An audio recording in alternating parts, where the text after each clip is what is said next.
Yo, what is up? It's your boy MC Nimbusan muli nagbabalik para sa reaction video. At ayun mga kapatid, papanood din natin ang laban ni M-Sight versus Six Threat dito sa Pasig Laban, Durugan 2. So ayun mga kapatid, di natin patatagalin to. Bigyan na natin ng isang malupit na intro.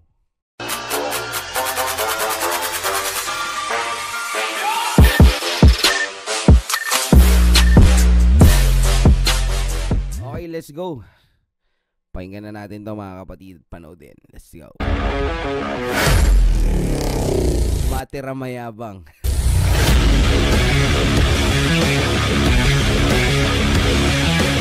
Sino kaya mas mayabang sa kanila?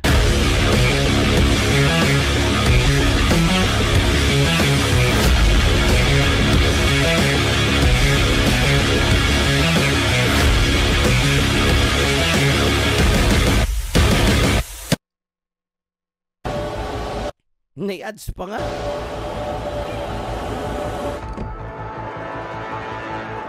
Yan, pagpasaya na may ads eh. Pasig Laban, Durugan 2. Ang M-Sight versus Six Threat. Ang huling battle sa araw na to. Palakpakan naman.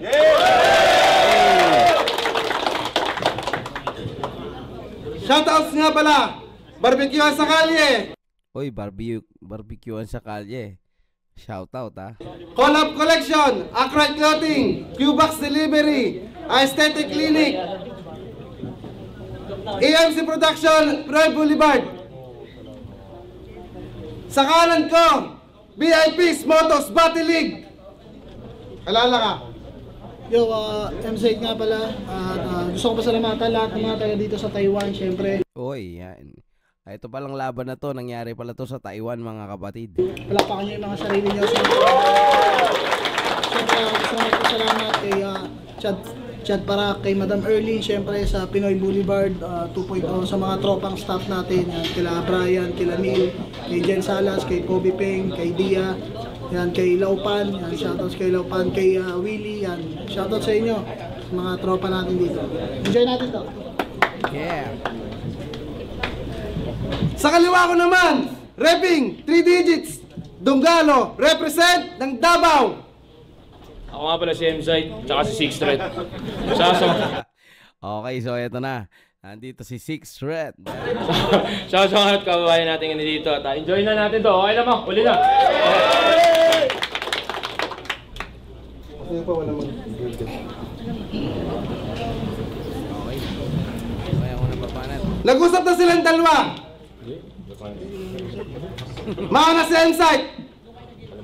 Unang buga para kay M-Sight. Unang buga, let's go. Tingnan natin. Walang video. Salamat, Chad Parak, para sa unang buga.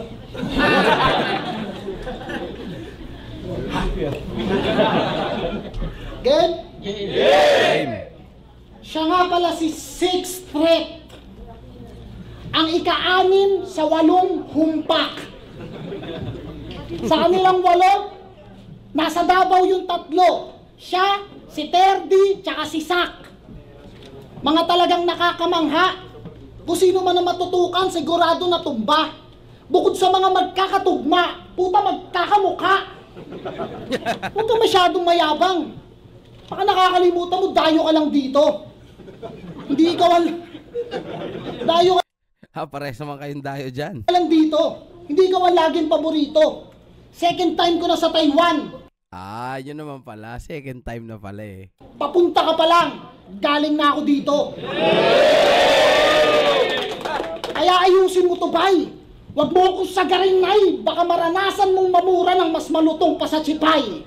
Uy, ano yung chipay? Anong ipagyayabang nito? Sa buhay champion? Pre, kilala mo ba kaharap mo? Huwag ka masyadong maangas. Kaya ka lang naman nag-champion kasi nanalo ka sa finals. Siyempre, nanalo sa finals, talagang magcha-champion. Pero sa PSP, finalist lang to. Yung tournament, dahil busy ako, tumanggi ako. Papaisip nga ako eh. Andun pala si Husky eh, no? Magiging finalist ka kaya kung sumali ako? Kasi nung tinanggihan ko yung mate na mayaman, ang ipinalit, si Badang! Hane? Ayun, si Badang. Shoutout kay Badang. Pero kung nagkataon, nanalo ako sa round 1, posibleng ako yung kalaban mo sa round 2, yung possibility, ganito kalapit. Kasi kung usapang tournament, puta malatanos na yung gauntlet. Na kapag tumarget, winter is coming, panic buying, sanay na tong umubos ng bracket. Kasi kung usapang punches, one of the richest. Yung mga linya babakat na parang heat press kahit yung distance lang ay inches. Uy, okay yun ah. Mabigat yung mga linya na yun. Ginis yung quickness at yung sakit, madadama miskin ang sixth sense. Kasi kahit third eye mo bulag, hindi ako mag-iiwan ng witness. Uy, bubulagin pa. Kip, flip top o durugan, isa lang ang sasapitin sa akin sa duelo niyan. Parang time difference, kay Pilipinas o Taiwan, pareho lang. Dumayo na malayo para sa mga kababayan at ako'y masilayan yung muli. Sulitin mo na ilang minutong nakatayo kasi nakahiga ka ng uuwi. Aba. Mukhang mainit ang laban na to ah. Ano kaya mga isasagot ni Six Threat dito? Paulanan to ng bars na walang awa. Hanggang dugo mo ay maglawa. Hindi lang to basta yawa. Malabong pakitaan ko ng awa. Hindi ka titigilan at sa oras na madakma ko ay kawawa. Wala tong tirador ng timog sa tirador ng wawa.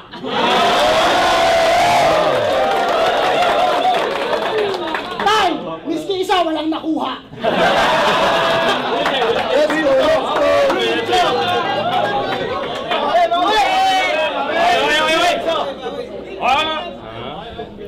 Kala mo seryoso no? Six Threat na mga utol. Ito. Okay. Unang beses ko pa lang daw sa Taiwan. Kala niya yung kanyang igi na lamang. Pasensya na ha kung hanggang Canada lang ako laging naiimbita. Yun no? Canada nga naman. Actually, sa June nga, may concert ulit kami dun eh. Hayaan mo, pagtapos kitang i-body bag, yung katawan mo, isasama ko sa eroplano, papunta dun gago. Tapos yung bangkay mo, i-display para may pwede akong tapak-tapakan pag nagpe-perform ako sa entablado. Kaya pangalawang beses niya na daw sa Taiwan. Sino may pakialam? Pangalawang beses ko sa Taiwan, pustahan. Hindi niya yun alam. Okay din yung mga rebat ah.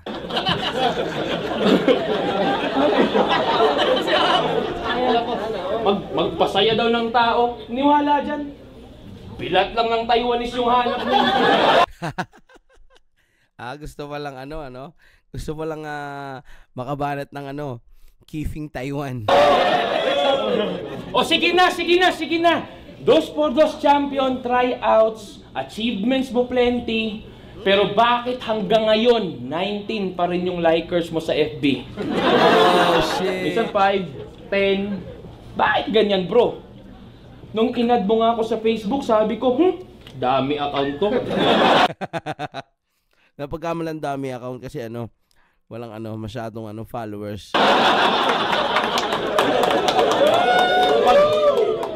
Pag nag-live, 10 lang yung viewers. Tas mga naligaw lang na tao. Pucha nire-real talk yata. Pag ako nanood doon, tas sinoutout mo, may hiya pa ako. Ay, kulit ng Facebook na ito no? Puki ng ina. Pag yan nahack ng Bombay, lugi pa sila. Ikaw yung public figure na yung public hindi ma-figure kung bakit ka public figure. Para di mo yata alam. Nung binubuk niya tayo ng ticket para pa Taiwan, ito yung sabi ni Madam. Six Threat, business class. Enzyte, may barko kaya sa araw na yan?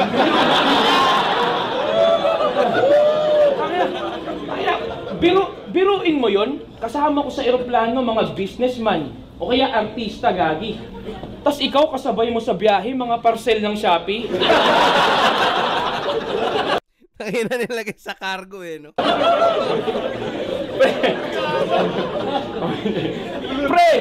Pre, nung feeling. Meron yung deep meaning. Kulang na lang ibalot ka ni Ma'am Erling para free shipping. De. Yun yung mga senyales na wag kang sikat-sikatan dyan, pare, mukha ka lang tanga. Pang-free shipping ka lang wala. Bilang tropa, ako mismo magsasabi, hindi ka nila kilala. Dinaan ko na nga sa shipping yung topic, di ka nakadama. Nung sinabi nilang maligayang pagdating, huwag kang papadala. Sulit lang, sulit. Pakayabang naman ni Flubert Floyd. Pinangalanan eh. Pinagbarko daw ako. China Airlines, Nagbarko eh. No? bitch! Tanginan to. Business class. Ulul, nakita ko maigay mo sa aeroplano, nakaganto. Di ka nga makatanday kasi ang laki nung katabi mo. Sa mukha mo, bakas na galit, Chong. Ang yabang, oh, sa upuan daw, pwedeng humiga. Natural! Boarding gate yun!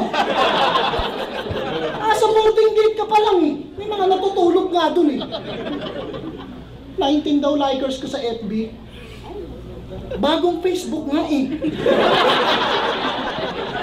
Oo nga naman, bago. Puta, malupit ah. Kaya kita inad. Gago. Dinisable ni Mark Zuckerberg. Kaya yung angle mo ay fake news. Eto, real talk. Meron ako Maganda yung pagkakaribat dito ni M-Site, no? Talagang, nabalik niya yung, yung sinabi ni Six Threat. Tangina, bangis. almost 300,000 subscribers at followers. Ikaw nga, wala pang 200,000 followers mo sa Facebook. Numbers pa lang yan. Hindi mo na kailangang ma-confuse. Huwag na nating isama yung monthly stream sa music at huwag na nating pag-usapan yung views. Palagi ka na-invite sa Canada? Congrats! Congrats. Saludo sa pagpapalaganap ng hip-hop sa ibang bansa o kahit sa ibang liga, bro. Yeah. Pero sa oras na hindi ka na nila inimbita, isa lang ibig sabihin yan, na-approve na yung visa ko. Umaga, tapos na yung era mo. Ako na. Alam nyo ba na si Flubert Floyd ay may bagong hobby? Ano? At yun ay ang mag-boxing kasama si Sak. At least alam nyo na. Puta, hindi pa nagsisimula yung kasparing mo, tagilid na yung paa. Matindi. Mga makatang sporty. Yan ay bihira nyo ng mahanap. Sa kanila lang kayo makakakita ng mga healthy living na bumabata. Bumabatak pala yun. Nakakagulat pa yung mga yan. Nung minsan bigla akong narinig, akala ko magbabalibol kasi nagtatanong sino daw magsaserve. Tapos minsan swimming sa tabing dagat. Si Flubert Floyd kasama. Mag-iihaw pa yan ng bangus. Pagtapos isang oras, yung bangus buo pa. Pero yung oil, wala na.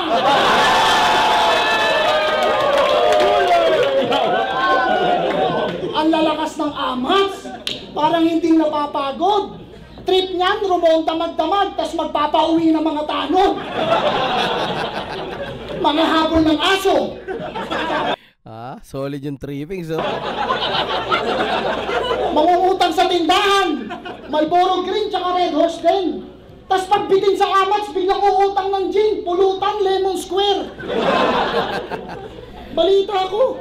Pagdating na pagdating Pucha, pwede ba yun? Lemon Square yung pulutan? mo pa lang daw dito, puro ka na pag-aamok. Nag-i-skandalo sa 7-Eleven ng Taiwan, naghahanap ng baka colt. Hindi yan baka colt, no? Okay. Baka colt? 7-Eleven? Ang ina mo, walang ganun. Ano ba yung baka cult na yun? Anong kala mo, ikaw lang marunong mag-joke? O, dali ka ngayon. Speaking of stores, alam niyo bang maraming mga outlets tsaka stores dito? Nike, Puma, marami, di ba? Nalibot ko sa paggagala. Sakto, mababait yung mga staff ng Pinay Boulevard. Gusto mo, pasama ka. Madam, yung Nike store, yung pare mo, pwede siya doon para makapili na maayos. At may bilin lang ako, please lang, wag na wag niyo siyang hayaang tumambay sa harap ng mga running na sapatos. Tol naman, andito ka na sa Taiwan, ang dami ng pamorma dyan. Imbis pang basketball bilin mo, try mo naman mag Jordan 1. Sa pang Facebook. Ina mo, sige, mag-ulo lang tayo. Total tong pagkakataon na to ay paminsan-minsan. Pag hinak daw ng Arabo yung Facebook ko, lugi daw sila. Grabe ka naman, insan. Pag ako hinak ng Facebook mo, papalitan ko yan ng pangalan. Hindi mo ako mapipigilan. From Flubert Floyd Kagampang, gagawin ko yung Bisayang ng bibimbang. Bisayang nagbibimbang. Bimbang. What's up mga kabimbang? Okay. Tayo na. 200k lang daw. Halos 200k lang daw yung page ko sa Facebook. Malamang nahack yung una kong page eh. Na dapat, alam mo yun, mga 500. Tsaka mukhang naibabalik din ng maganda ni Six Threat to 100k na, nang di nagbablog Kaya huwag kang sobrang proud. At saka, paano ka maa-approve ng visa sa Canada? Pinakamalupit mong English, there's one name you can Ay, yabang. Usapang boxing, yabang neto. Sige, kahit tawagin mo yung kilala mong pinakamalupit na boksingero. Anong gagawin ng jab-jab nyo kung babariling ko lang kayo pareho? Ang ilang yan. Sheesh! Ano pa sabi nito? Ano pa sabi nito, Nikki? Drugs. Tama ako dog, the drugs. Alam mo pare, proud ako kahit walang shabu, nagawa kong magkampiyon. Kaya isipin mo na lang yun. Paano pa kaya kung nagsasabo ako? Malamang lahat kayo dito pinagsasabay ko na ngayon. Yabang no? Sino Bisaya dito? Kinwestiyon siya nung kalaban niyang si Zenlook sa pagkiklaim niya ng Bisaya. Ito'y sagot niyo. Pagiging Bisaya ako nasa dugo, wala sa salita, pagkat hindi ako lumaki sa Bisaya. Hindi ka lumaki sa Bisaya? So hindi na naman na ikaw Bisaya na ngayon. Para yung Bisaya ethnicity ha, dapat sinabi mo lumaki sa Kabisayaan. Tangi ka. Ako nga Bisaya ako pero marunong ako magsalita ng Manila. Nakakainis. Tangina, Madam Erling, gusto ko tuloy itanong, di ko matiis. Ilang taon na kayo dito sa Taiwan? 2 dekada. Tangina, so dito ka na lumaki sa Taiwanese.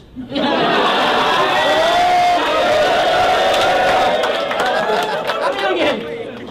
Panggap na Bisaya, sablay pa mag-English. Yun nga, one name you can found, quotable speech, flip-top stuff.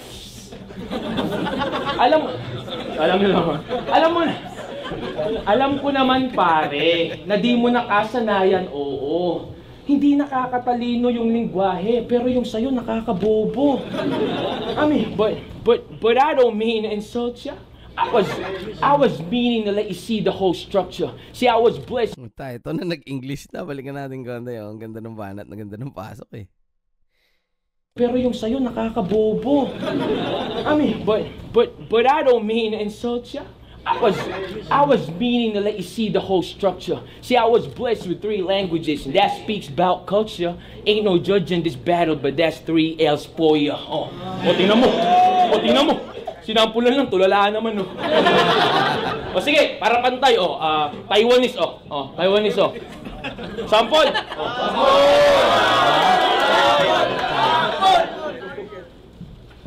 Wan Xiong Ha. Hints out scene, lights out Sally. Diba? Zhou Chu Young, CC, Ni Chai Xin. Kupal no? Bakit ganun mag-airport? Hindi, joke lang. Nabasa ko lang sa airport.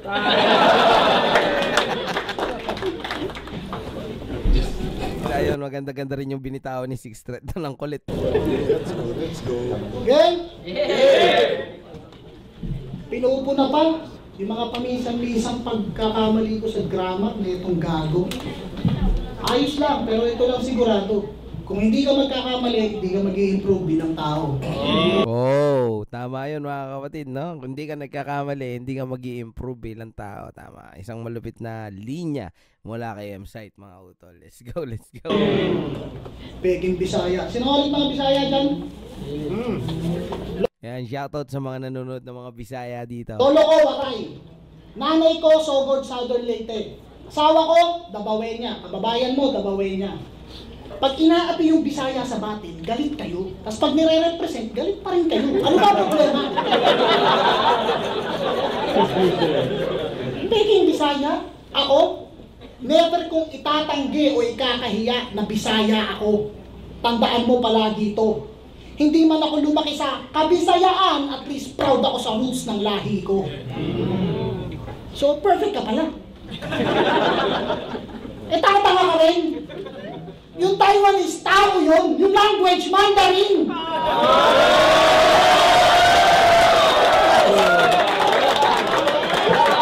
Ano, bigat na ng laban nila, no? Ang ganda na sagutan, mga utol. Nakakabasa sa airport yun eh. Sa airport, labas agad. Huwag ka na magbasa-basa. Yan? Kasi kung tutusin, kahit naman hindi ito sa Taiwan ganapin, hindi mo ito maiiwasan. Magkukrus at magkukrus ang landas natin, hindi mo ako palaging maiilagan. Kasi real talk, si Enigma mismo naghamon. Sa tagal ng kumpirmasyon na initnakot na bagot. Sa paglipas ng panahon, baka ayoko nang bumatil. Ang natatangi mong palusot. Sakto, makakapagtago ka dito gamit yung passport mo na pasok. Na kesyo, ninakaw to kay Enigma ng OFW na pagod. Well, wag mo nang i-justify. Ginawa mo rin ito kay Mot. Ninakaw nga ba to ng Taiwan sa flip top o ikaw mismo nag-alok? Kasi si Enigma nagtanim, si Chad Parak lang nakinabang. Sa kakaiwas mo mamen, napunta pa tayo ng ibang bayan.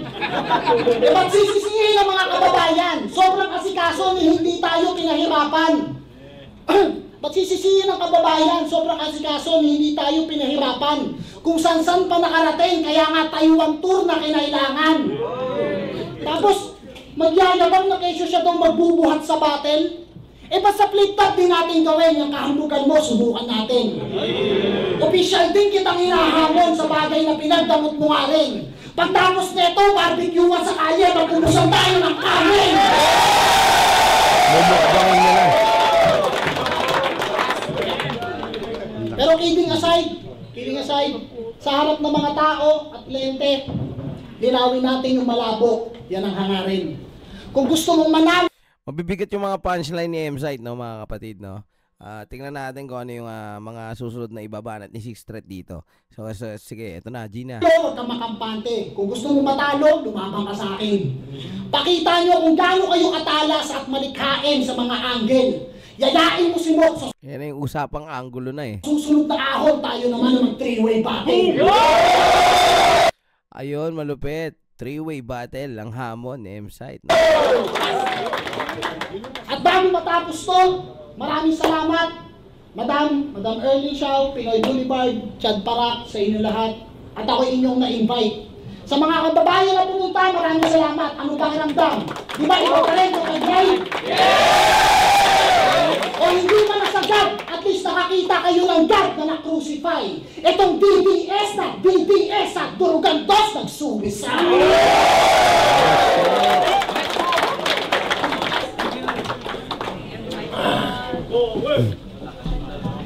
Yan na. At dahil ikaw yung nauna, di na ako magre-rebat para fair din sa'yo, pre. At bilang tropa, bibigyan kita ng isang round na kahit paano seryoso ng konti. Game? So promo lang pala tong laban. Ibig sabihin walang talo, di ba? Sa simpleng poster lang na may pangalan mo sa pangalan ko, dun palang panalo ka na. Ginawa na lang nilang promo. Paano? Supot pa yung dala niyan. Walang katunog-tunog yung pangalan. Hanggang promo na lang daw pagkat di ka promote yung kalaban. Kaya nga kailangan niyang iyabang, 2x2, tryouts, isa buhay. Kaya na, di ba sabi niya? Sobrang bothered si brother. Kasi kung tatanggalin natin yung ating mga title, ikaw lang yung di na magmamatter. Tangina, pero sige, ikaw na super, duper, ultra, mega, battle rapper. Tandaan mo, nilalabas lang yung titulo pag napagkakamalan kang squat, ew. Wala akong sinabi squatter, ha? Isa ako sa most decorated na kampiyon. Lahat ng tao alam to. O hindi mo alam yung decorated, basta lahat ng tao alam to. Hindi na para ipangalandakan yung titulo. Walang nagdududa sa kinatatayuan ko. Damn. Yan sa mga nakakakilala kay Sixth Threat, alam nyo na yon yung sinasabi niya dito. Dahil alam na ng mga tao yon, sabi nga niya, di ba? Sabi mo kay Creeply, dahil sa kanya, nasa baba ka ng poster. Mali ka ng mali yata ng sentiment. Kasi kung may pangalan ka, di ka dapat nagde-descend. Di ka dapat nagde-descend. Ako nung kalaban ko si tsaka si yung aking hatak evident. Kahit lower tier, nadadala kong main event. Pasalamat ka sa Creeply, binuhay ka pa nga. Bulagta ka nga sa Creep, dito sa tunay pa kaya. Pakina, madalas pa yung pakyut sa mga vids. Ano ka, rapper na nagtitinder? Kala mo to Tangina, nagtitinder ka ba ba? taga chicks? Sige nga, sample ng pagpipinger. Gumagawa Finger licking. ganito pa yan sa mga clips. Di ka nagkikringe, sir? Ganto din hand sign ko sa clips, kaya delikado pag natitrigger. O ano na, boss pa, Chad Parak! Usapan, isang round na seryoso kahit papano. O para sa'yo, ito'y buhay na mano. Biruin mo yung Parak pa yung tumawag para lang sa tirador ka ipatrabaho. Pero salamat sa mga pumunta. Suporta ninyo grabe. Kay Madam Erlene, kay Chad Parak, at sa buong Pinoy Boulevard. Mabuhay kayo palagi. Si M-Site, isa to sa dapat yung hangaan. Salamat sa iyo, pare. Salamat di ka ng damay, pamilya, tsaka huwag ka naman bababaing.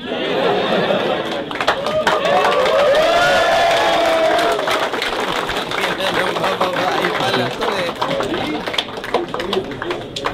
Okay, so yun mga kapatid. Nasasayan natin mga kapatid yung laban ni M-Site versus Sixth Threat. Ayan, sa Pasig Laban, Durugan 2. Ayan, so mabigat yung laban nila, maganda yung sagutan, maganda yung mga rebat. Ewan ko, kung para sa inyo, sino bang... Ito po, promo battle po yung laban na yun. Salamat sa mga nagpunta. Ayan, dahil promo lang daw yun. Pero para sa inyo, sino ba mas nagagalingan nyo? Pero sa akin, alos pantay talaga. Ayan, comment down below kung para sa inyo, sino bang nanalo. Let's go, peace out. Yeah, huwag nyo kalimutan mag-subscribe sa aking YouTube channel, MC Nimbus, no? You know what I'm saying? Peace out.